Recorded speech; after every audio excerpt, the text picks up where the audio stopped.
My name's Terry Stables. I'm a business leader and principal educator for Queensland Health. About a year ago, I was unfortunately involved in a hit and run accident while cycling into work, where a car came out of a side junction and didn't see me and left me at the side of the road with some quite severe injuries, including broken shoulder, collarbone, discs, compressions and quite severe hematomas in my lower back and pelvis area. Unfortunately, after the accident, it meant I was very restrictive. I couldn't do a lot of things. I couldn't even cut up my food. I couldn't do a lot of those kind of tasks. I couldn't wash myself, couldn't bathe, dress myself. Even when I did come back to work, I was having to reevaluate what kind of clothing I could wear so that I didn't have to take twice as long to get dressed in the morning. Originally, I had to go through a quite extensive physio, and also I was involved in a lot of OT type work to try and get my joints and everything else and keep mobile. A lot of guidance on how to keep mobile, because the hematoma was so big that I had to keep walking basically up to 5 kilometres a day. It got built up to. I also ended up having to then have a follow-up operation to relieve the pressure on my neck, on my elbow, which unfortunately came at the end of the first lot of 3 months of rehab. They then decided that that was something I then needed to have done extra and then start rehab all over again, which was quite a low point, obviously, as you can imagine.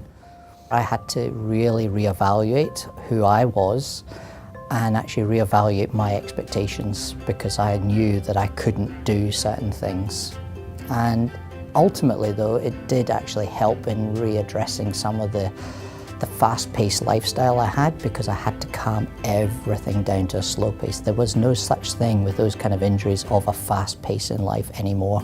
Initially, I was off for probably about 3 or 4 weeks after the initial accident itself, and then I decided at that point that I was kind of over daytime television, and I felt that if I didn't get back to work soon, I would start losing some of my sanity, and the dog could only talk back to me for so much of the day. I had to make that first step to get back into the workplace. Apart from anything else, it helped to keep my social sanity going.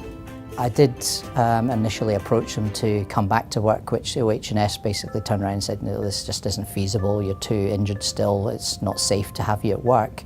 However, we did come with a compromise that I could actually work from home. The accident happened around about happened in August, and then I stayed working from home until about November before I started gradually coming back until Christmas. Around Christmas I got the news that I was having to go and get this operation on my elbow. So I only spent another month probably after that having to work from home. The quicker you get back in there and you get into that social interaction back in the workplace, that is a very positive way to heal you mentally. If you get mentally healed, your physical illnesses will probably follow on.